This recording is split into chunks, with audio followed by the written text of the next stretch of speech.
Oke, assalamualaikum warahmatullahi wabarakatuh. Kita lanjutkan pelajaran hari ini.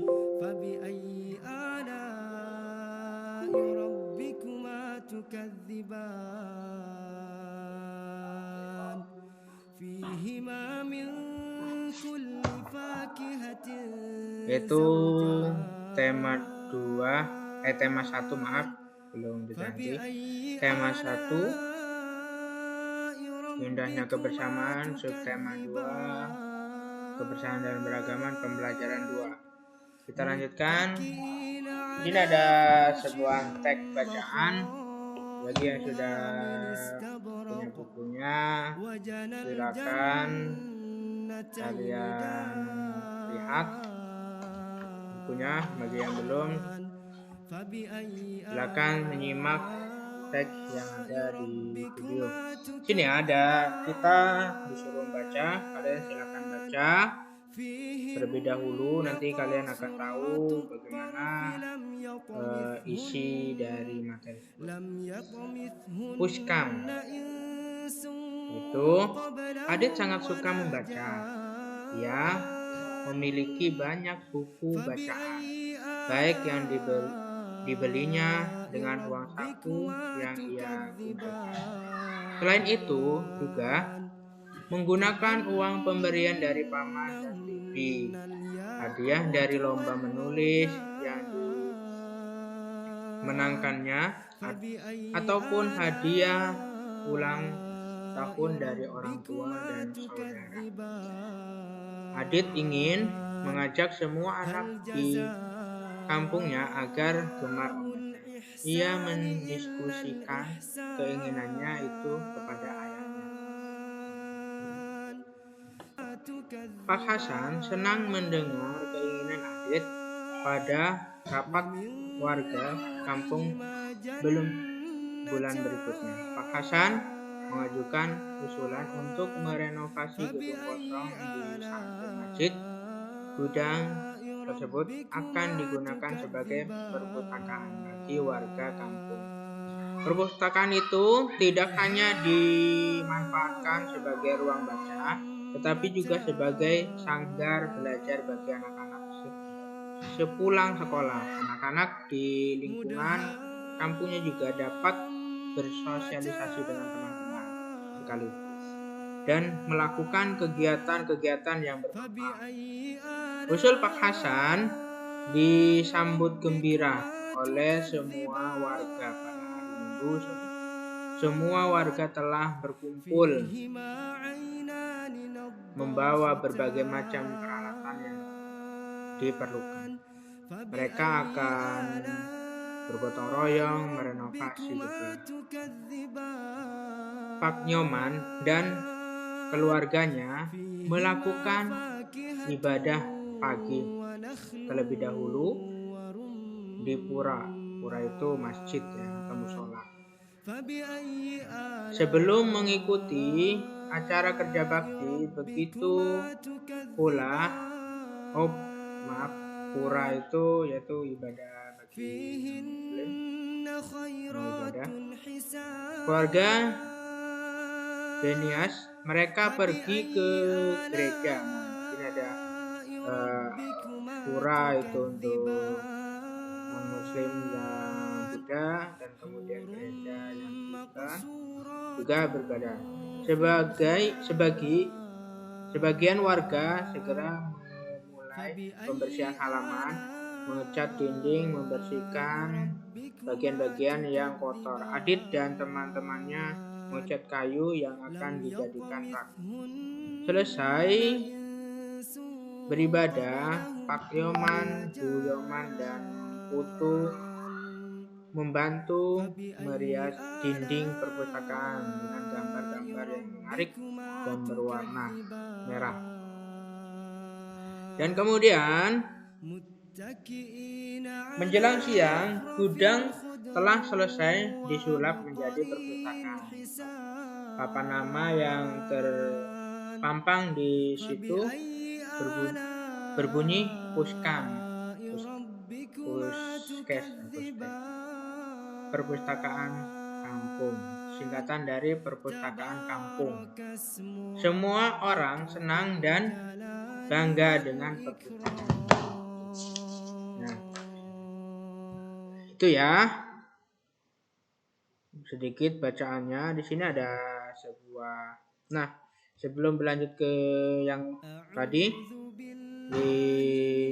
Bapak akan menerangkan lagi, yaitu kemarin kita belajar mengenai gagasan pokok. Kalau misalnya di paragraf ini, mana yang disebut dengan paragraf gagasan pokok dengan gagasan pendukung. Nah, gagasan pokok kalau paragraf pertama itu ini.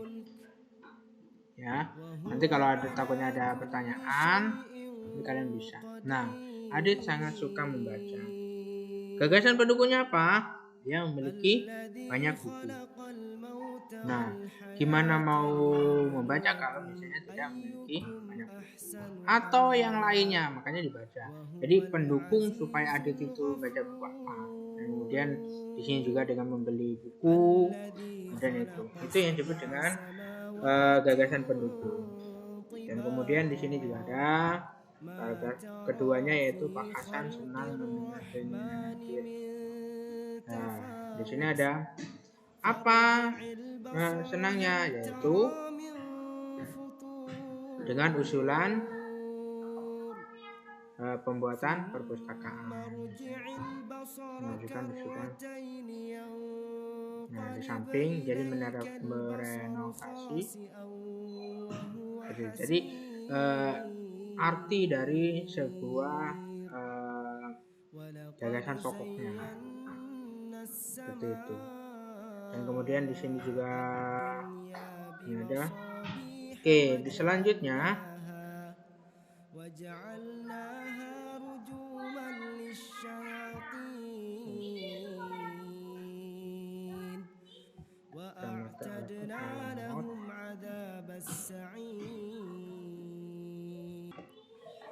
nah, di sini ada, setelah membaca teks di atas, isilah pada kolom berikut hal yang menunjukkan sikap keberagaman. Nah, keberagamannya apa?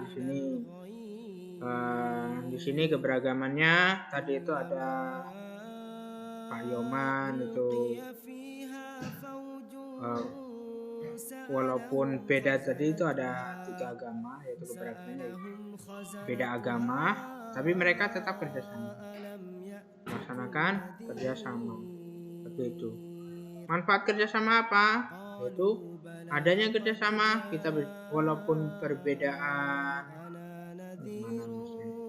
walaupun berbeda, tapi saling bekerja sama. Beda agama tapi kerjasama. Seperti itu. Tadi ada teksnya. Itu sebagai contohnya. Kemudian di sini juga banyak keberagamannya. Keberagaman, gotong royong, kerjasamanya apa? Kemudian manfaatnya beda-beda agama tetap kerjasama ya.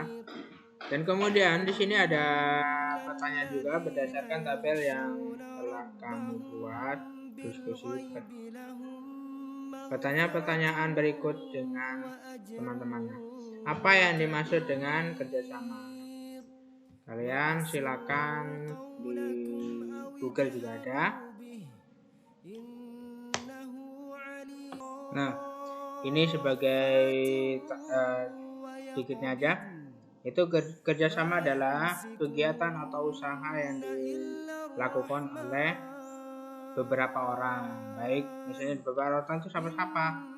Kalau misalnya keberagaman agama, berarti kan walaupun itu beda agama tapi tetap kerjasama. Kemudian suatu lembaga, misalnya di sekolah atau di kelas, piket, melakukan kerjasama seperti itu, yaitu dengan cara bekerja sama di dalam piket tersebut. Jangan sampai saling suruh menyuruh. Kemudian apa manfaat kerjasama? Manfaatnya apa? Pekerjaan jadi cepat selesai. Silaturahmi tetap terjamin, dan seterusnya kalian tambahkan begitu. Dan kemudian bagaimana sikap kita dalam menjaga kerukunan agar dapat kebersamaan dalam keberagaman. Bagaimana sikap kita dalam menjaga kerukunan. Ketika teman kalian beda agama, ketika mau beribadah, misalnya kayak seperti ini kan kerja baktinya di hari Minggu. Sementara Pak Yoman kemudian tadi siapa? Yoman, kemudian di sini ada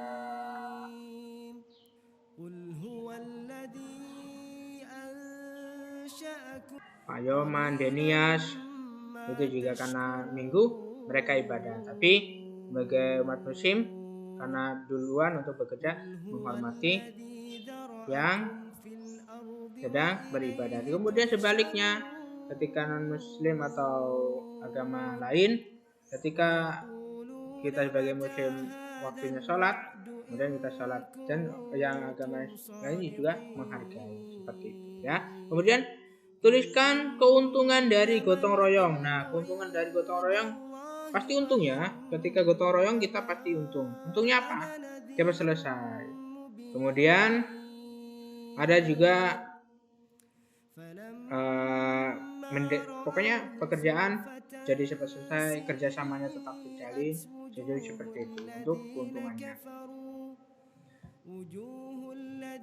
Dan kemudian sudah selesai, kita lanjut ke karena lumayan lemot. Nah, di sini ada tugas untuk kalian. Nanti jenis kerjasama yang pernah kalian lakukan, pengalaman yang dirasakan seperti apa, nanti kalian coba di rumah jenis kerjasamanya.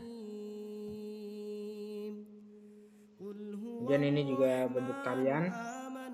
Nanti semoga nggak ada pandemi, kita coba buat kelompok untuk belajar menari. Kalian bisa melihat di video. Kemudian di sini ada menari lanjutan dari pembelajaran 1, tema 1. Ya, nyari apa? Itu Aceh. Oke. Itu aja dari Bapak. Kalau ada pertanyaan silakan bertanya. Assalamualaikum warahmatullahi wabarakatuh. Tetap semangat.